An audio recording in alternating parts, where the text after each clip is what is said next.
Welcome to the Real Deal of Meal. Japanese edition. Konnichiwa. I'm Nunu. And I'm Katie. Thanks for tuning in. Today we're heading to Sushi Island to sample some delicious dishes and tell you at home what a real Japanese cuisine is all about.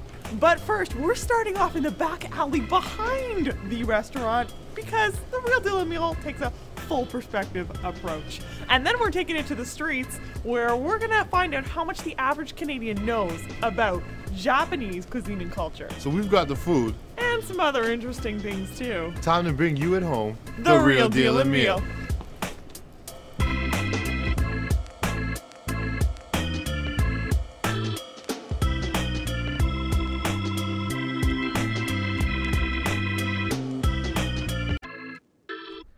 So what is the first thing that comes to mind when you think of Japanese food or Japanese culture? Sushi. I was going to say the same thing. Sushi. I'm not a cultured person, so sumo wrestling. Sushi. Sumo wrestling. Sushi, like that's pretty much it. You don't go anywhere past that simple sushi? No, I'm scared. I like cooked things. So you're not into the raw? No, not into the raw stuff. Oh, I know sushi and various foods. It's very tasty, but I don't eat a lot of it. I like the ones with the salmon and the avocado, dipping them in the sauce and a bit of the wasabi. I think sushi is the first thing that would come to mind, and then bento box. Nice.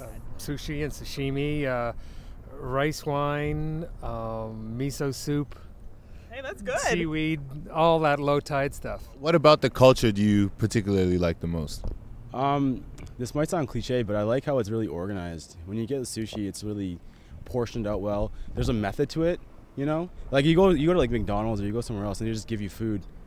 You go for like Japanese food and there's like a certain like purpose for everything that you have. More like the etiquettes of when, like how polite they are. They're just so clean, and like with the sushi, their presentation is so amazing, and the colors. I think the cleanliness of the food is a reflection of the kind of discipline in the society.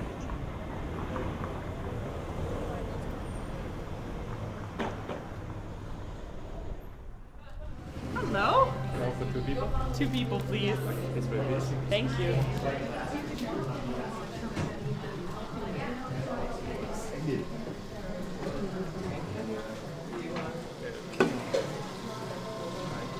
This is ginger wasabi.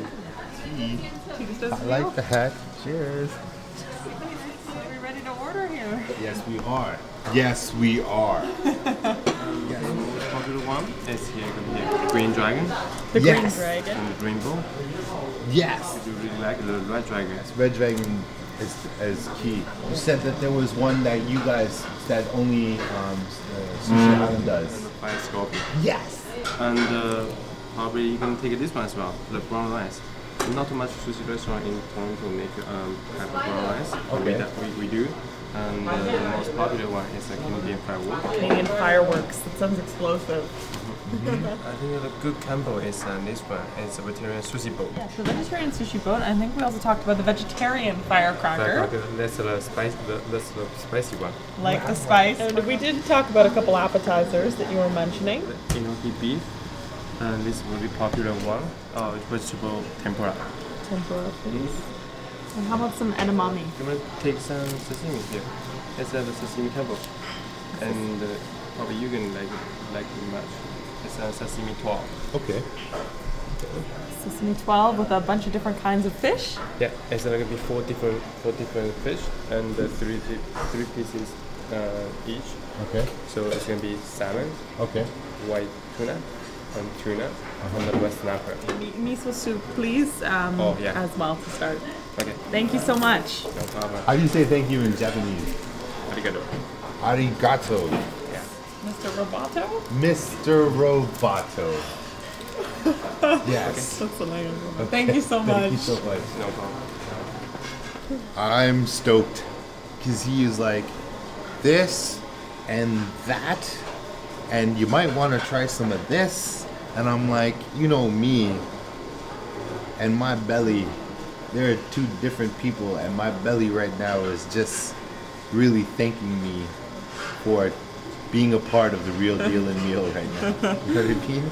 You know, he was so excited talking about the foods that are here, and when you have somebody who's the manager who can talk to you about their food so excitedly, then Yeah. it makes you excited. Yes. And all the fresh ingredients that are going to be in these dishes. Yeah, he was talking about dynamites and firecrackers and fireworks and scorpions and Explosion. I think you were the explosions. scorpions. Yes, and all the, it's fun. So, talking about Japanese cultures is extremely topical right now, just after the natural disaster that just occurred. And we were talking about earlier how people are starting to talk about maybe some of the poverty in Japan that they never talked about before.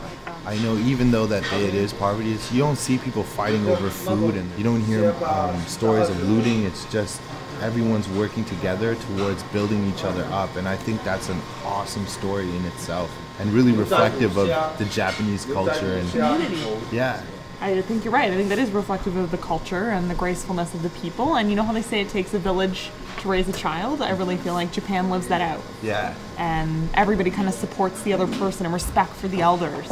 You know, one day I hope to even travel to Japan, but it's great that we can live in a city like this here, where we can experience, bits and pieces of the Get a culture taste. and get a taste. Exactly. Speaking of the taste, hey! Okay, so try this out.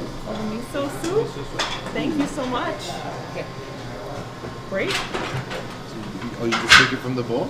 I believe so. Yeah. Yeah. No spoon. No spoon? No spoon, just right like Why don't this. you have it with spoon? That's just not the way it's supposed to be done? Yeah, this is the way we drink it.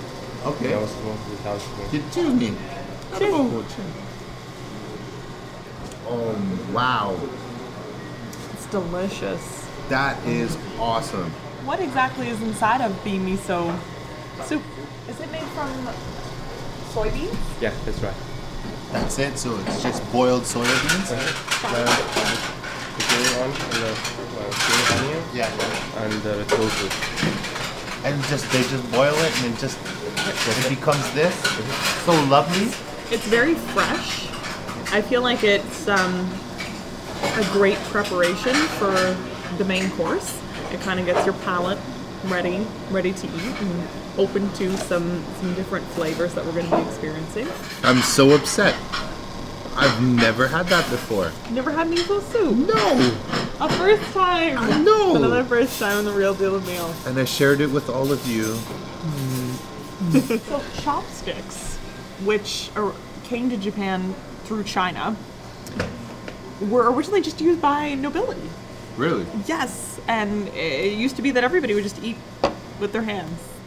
It's taking it back to the roots. We're going back to the roots. Yes. And the chopsticks we're gonna hopefully get a chance to use here. I don't like using utensils myself, but I always liked eating with my hands. Really? Yes. It would have been so good in 9th century Japan.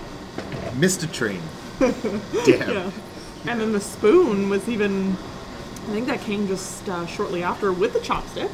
Okay. But Korea kept the spoon. Okay. And Japan decided not to. Get ready for your first appetizer. Oh wow. It's enoki beef. Okay. It's beef meat wrapped with baby mushroom. Okay. It's enoki mushroom, but we call it baby mushroom. It's really sweet smell. Okay. Thank you.